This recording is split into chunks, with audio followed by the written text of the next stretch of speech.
All right, so we're live. We've got a bunch of people to talk about flexible environment in a flipped classroom. So I'll do the standard go around the room. We could start with Andrew since he's farthest on my left, if he's got his microphone working. Is my microphone working? Can we all hear? Yep. All right. Cool. So what am I saying? I'm Andrew. I teach English at a high school in North Carolina.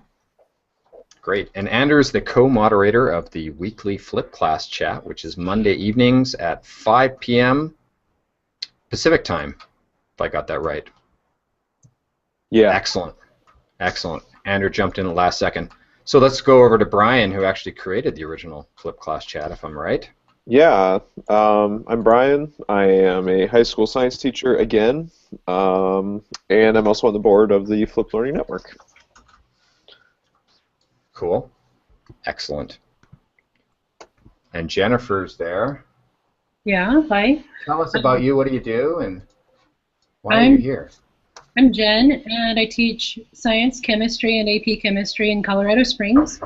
I have been recruiting teachers to flip their classes for a long time, but I'm not like on any board for anything because I'm raising teenagers. Oh, I get a teenager in a week. My first one. Oh boy. Good luck with it. Looking forward to that. I don't know if Kate can talk yet. Can you talk yet, Kate? Kate is mute. Kate Baker's awesome. She tweets a lot. You got to follow Kate Baker. And she also writes great blog posts. And she's got no sound. Oh my. She writes great blog posts so that you should write good blog posts. All right. So I'm Ken Bauer. I'm running this open connected course on flipped learning. And it just started basically this week. Last week was week 0, where people tried to create their blogs and create a YouTube account and create Twitter accounts. Oh, excellent. Andrew's going to do her voice. That'll be fun. And we have this course that's open this week. We're following the flip pillars. So this week is flexible environment. So we had some questions about flexible environment, and I have some other general questions to pass around. So why don't I start with one topic we had touched on actually in one of our flip class express blogs. What did we call those, Andrew? Call them flash blogs, I believe. Flash blogs. Sorry, I haven't done enough of them to be into it. But one of the flash blogs that we actually did, that I actually wrote about, was flexibility in assignments being handed in on time. So that came up a whole bunch in discussions in our group this week. So maybe some people could jump in on due dates and how to deal with due dates and extending and the dog ate my homework type of answers from your students.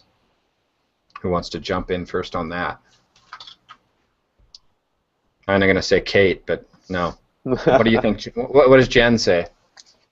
Sure, I'll take a stab at this because my classroom is flipped for mastery, which means there's not really a due date. You work until you've mastered the concept, and I have several options for students to demonstrate mastery, but turning in an assignment on time doesn't have any meaning when everyone's doing different things at a different time. Right. So having a flipped mastery class has sort of resolved the late homework problem. The new problem it's created is no work at all. Mm-hmm. Kids who refuse to do anything, and then you would deal with them the same way you would in any traditional class. You call parents, you work with their counselors, you refer them to the RTI process. I mean, cajole, develop relational capacity so that they will want to do things for you that they wouldn't do for any other teacher. But, you know, you can get away with saying, hey, just for me, would you please give this a try? That's the best we can do, I think. Yeah, I think that's a good distinction to make, and I'm going to kind of voice for Kate as well. So Kate is typing over here in the chat. She says she uses a due date window. Students have 3 days to turn things in. So not so much on the mastery side, I'm going to assume, for Kate. She's a little wishy-washy on that. But anyways, after the window closes, you know, that's kind of the soft deadline for students. And I run something similar. I really try and push my students to be responsible for their time. And in that, I will say, you know, by Friday, this is what I need to see from you. Now, the school I'm currently in is not open in terms of the tech that students can use, so they cannot be using their mobile devices or anything in class. So a lot of the stuff we do is very tactile. A lot of posters, presentations, stand up and talk type stuff, lab reports, things like that. So we're not doing as much of the practice because I'm still teaching a lot in front of the room. But I do try and give them, periods of time within which they can complete the work they need to do. But I run into those same problems as Jennifer. Some students who just refuse to engage at all, and then it's back to the old tricks. Mm-hmm. What's Andrew got to say there? Andrew's trying to coordinate a 6-year-old at the same time, so Awesome. It's an adventure. This is honestly something, and I think this is what I wrote in my blog too. This is honestly something I do pretty badly, and I have a tendency to just let them turn stuff in not whenever they feel like it, but within reason whenever they feel like it. And it's probably not the best policy, honestly. I'm trying to tighten up on it on this semester, but I enjoy sitting here and listening to what y'all have to say because I don't really know the answer to this question, really. Okay, that's good. Let me bring up something else. I got a couple questions that came in here. So I don't even know the answer to this, but this came in related to something April talked about yesterday. How do you create a flexible environment without breaking all these strict IB rules? Well, I guess I'll jump in that when we were developing the pillars, I don't know if that's exactly a flexible environment question because we really wanted the environment to really focus on the physical aspect of the room. So it's more along the lines of if students are completing work, do they have space to work in a group? Do they need to work alone? Are they testing? Are they listening to instruction? In terms of, I've never taught IB, but I know that there's all kinds of crazy documentation they have to do. Right. Yeah, and so in terms of flexible for your IB schedule or that documentation, there's not a whole lot we can do about that. So think more about how the classroom space itself can enhance the IB experience for those students. Whether that means that they are taking a look at a video on their own, they have somewhere to do that. If they need a small group with you involved in that, you've got somewhere to do that. So the room itself becomes the flexible environment, not so much the way the work is being done.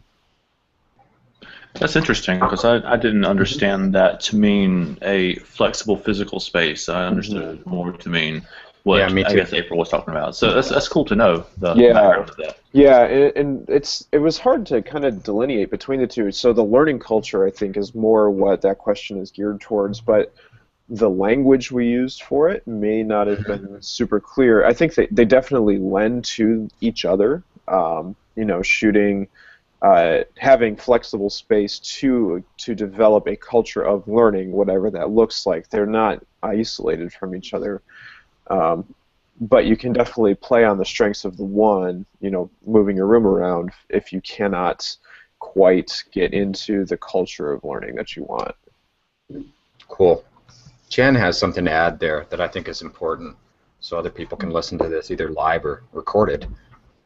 Sure. I haven't ever taught at an IB school, so I didn't feel qualified to speak to this, but no better, I guess. That's okay. I have students in my class that are super high achievers and work at an accelerated pace, so we developed an honor program for them. And Right. I know enough about IB to understand we have different levels in the high school anyway, so could something like that work for those students too? Like if you're moving at an accelerated pace, you can achieve the higher IB level rather than the beginner status or whatever they call it. Cool. Kate had something. Kate says, I find the same with my honor students. They have most flexibility because they already buy into what I'm selling. I don't teach an IB school. Answer. I'm just totally clueless on IB, so I just had to throw it out and hope that somebody else knew how to answer that. So it was good to have, actually, that was Adriana Ortega who asked that. She watched our session from last night and wanted to ping April on that, so that's great that people are making connections. Another question that came in, I'm going to try to translate on the fly from Spanish. So is a flexible environment mean changing the environment we have, or should we make what we already have more flexible? Like, do we have to really change our classroom setup physically? Maybe that's more related to that side, Brian. Yeah, and think about when you walk into a room, what is that room communicating to you? Physical spaces communicate a lot of things. And so when we walk into somewhere and our desks are all facing one direction and they're separated from one another, it's communicating the type of work that's going to happen in that place. So, and this is coming from a guy who's worked in a room with lab tables for years. I cannot necessarily change my room around a whole lot.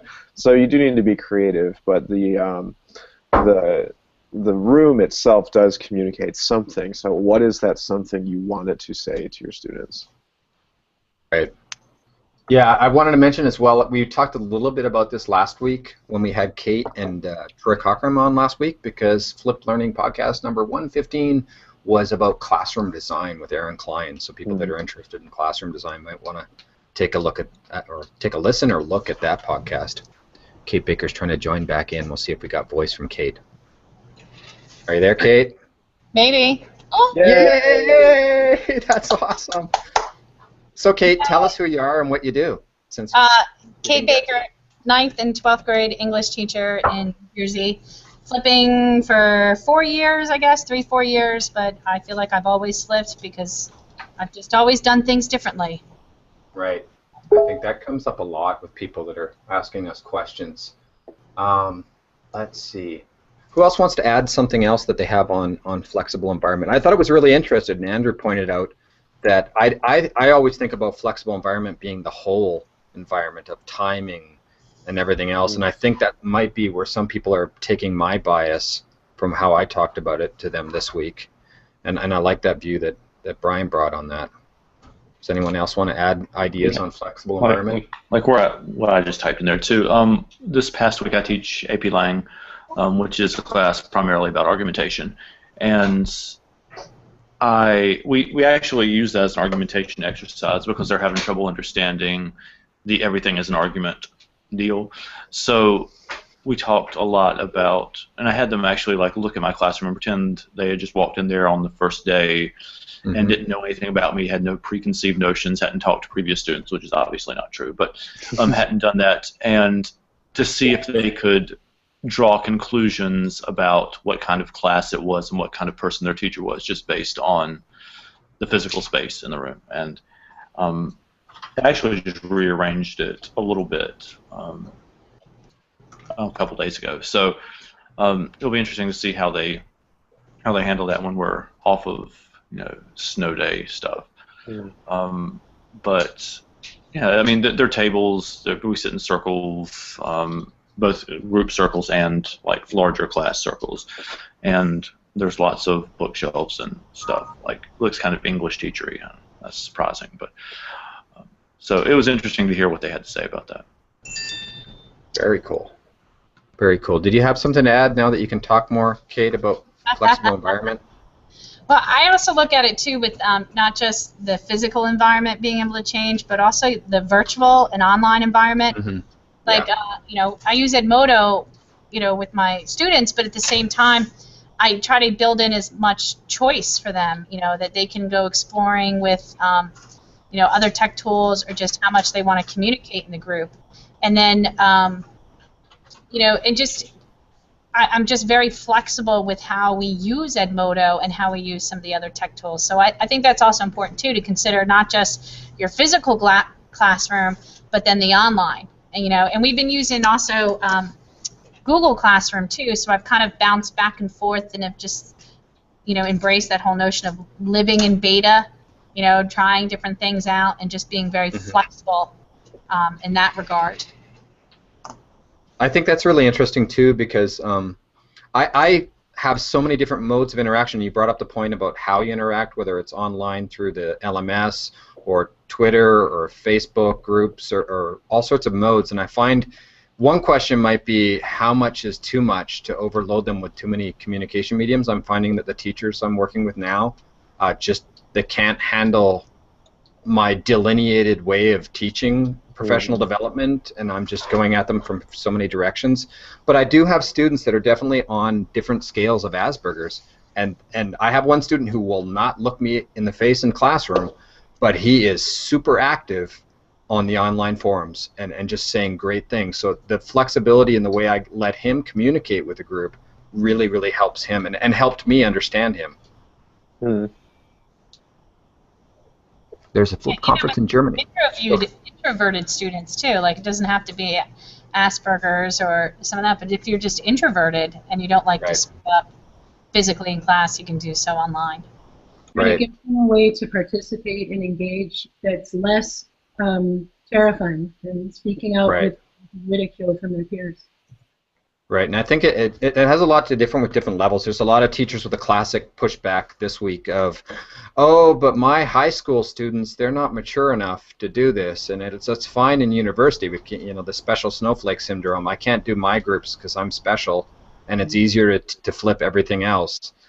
And my answer is, well, every group has a different dynamic, and so I've only taught high school for one semester, so I'm not that versed on high school dynamics of the social environment, and that was 20 years ago. But yeah, that's also the Pygmalion effect. Like, what you think your students will be is what they will become. If you expect less of them, well, then they're going to do less. If you expect more, they may rise to the occasion. And it's not, you know, it's a blanket statement, but I still see it. I expect more out of my honors kids because they've got that label of honors, you know? So I think too, if you build in the time and the structure early on, and you work to build collaboration among your students, so that they can learn from each other and work with anybody in the class, you don't need to have as much control because students self-monitor. Right, and that's the classic issue that always comes up of we're used to having control from one side and not the other, and both parties aren't used to it. Right, and I am sort of a seating chart Nazi in the very beginning, but then I loosen up so much so that now the kids group where the activities are that they need rather than the friends they want to hang out with.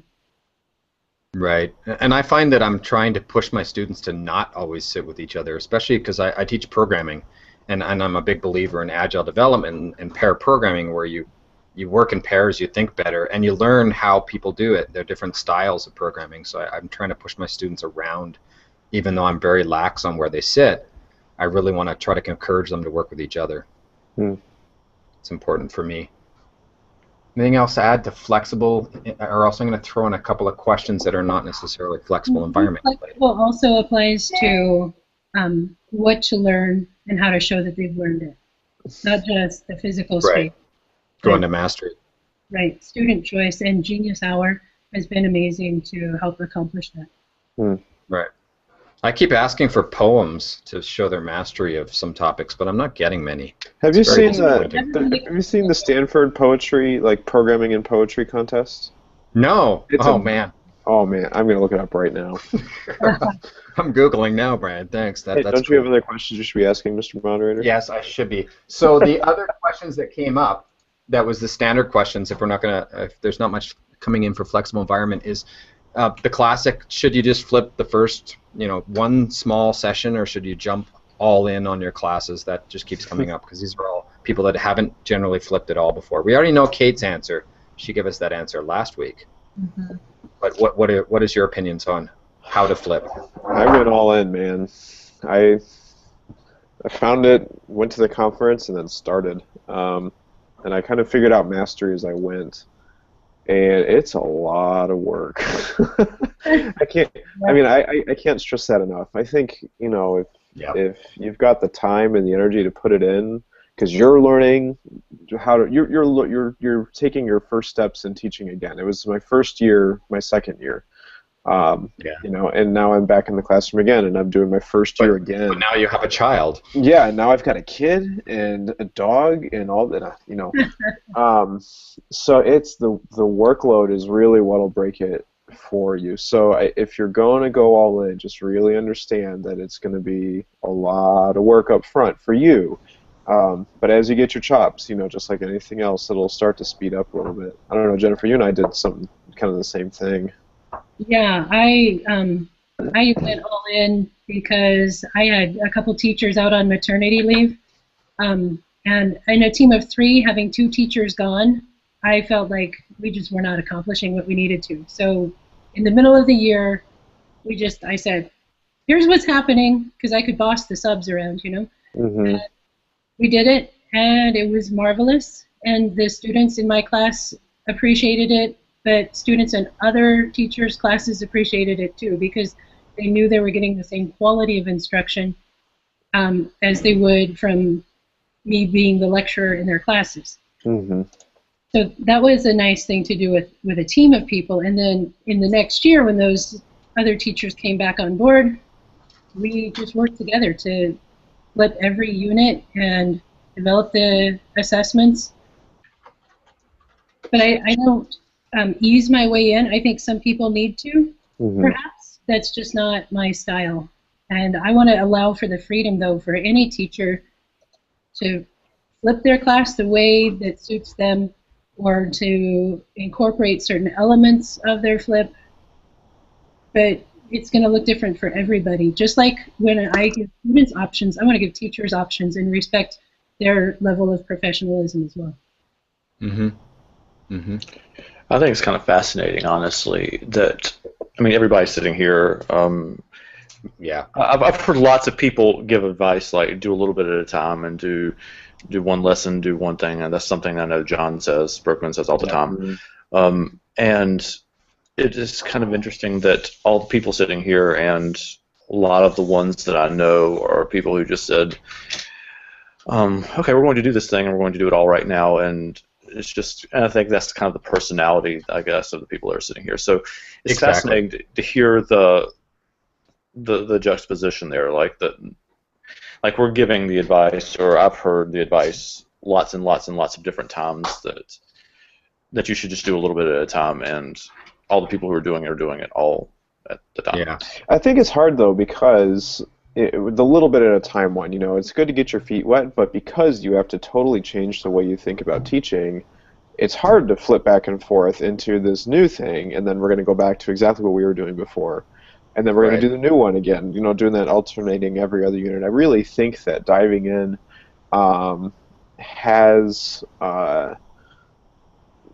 it helps you figure out what works and what doesn't. You're not bailing on it. And your students then have consistency too, you know? And you're ready to fail, and you're willing to fail, and I think that's key there. Exactly, and so the perseverance is starting to show in, and you know, so yeah, I guess I do agree with the take little bites, but you know, when it really comes down to it, if you're going to do it, do it.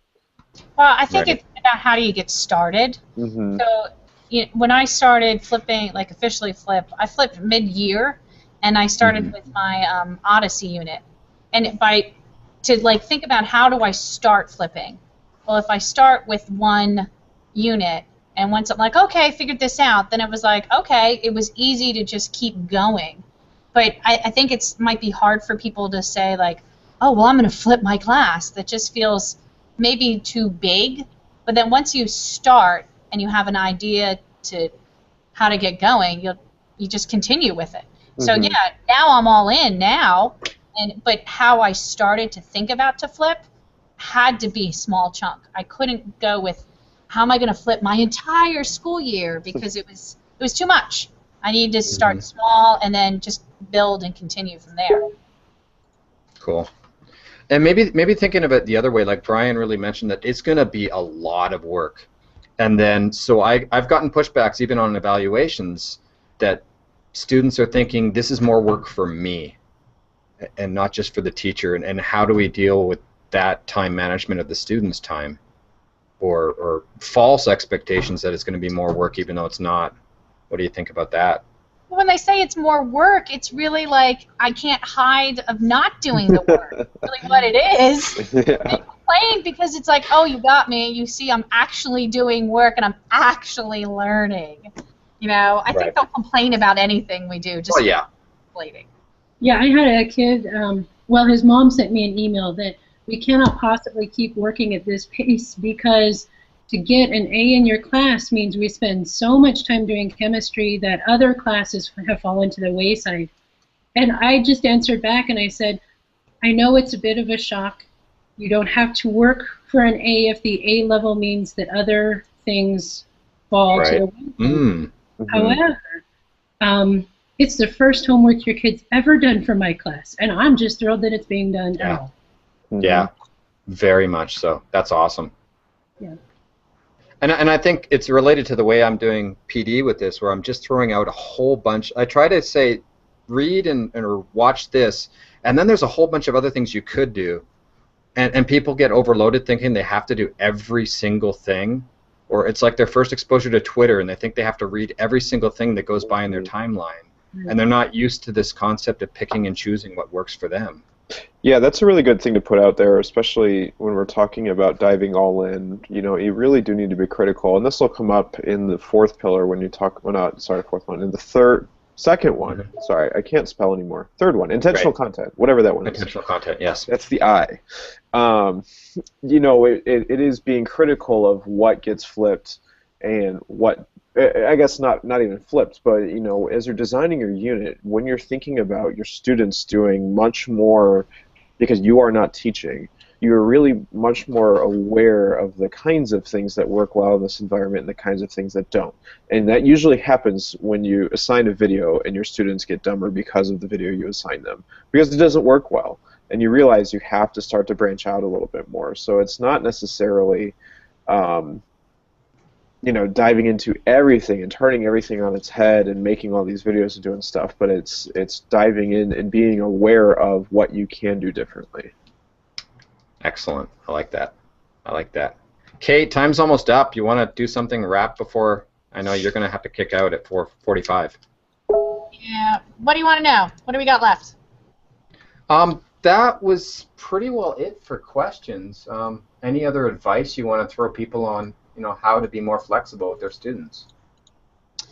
You just have to have that open mind. It's that Carol Dweck's growth mindset. You know, if you think of, and I mean, I'm throwing somebody's name out there and their research on it, but I mean, she's proven that, like, if you're open-minded and you're willing to work and do something new, that, yeah, you'll get a lot of benefit from it. So I think that's really what it comes down to with flipping and with being a successful teacher is you just got to experiment, be willing to go with it, and roll with the punches. If something doesn't go well, well, then go ahead and, you know, reboot, do something different, try it again, but not to give up. And because I do think that despite the work, it really is relevant and important work.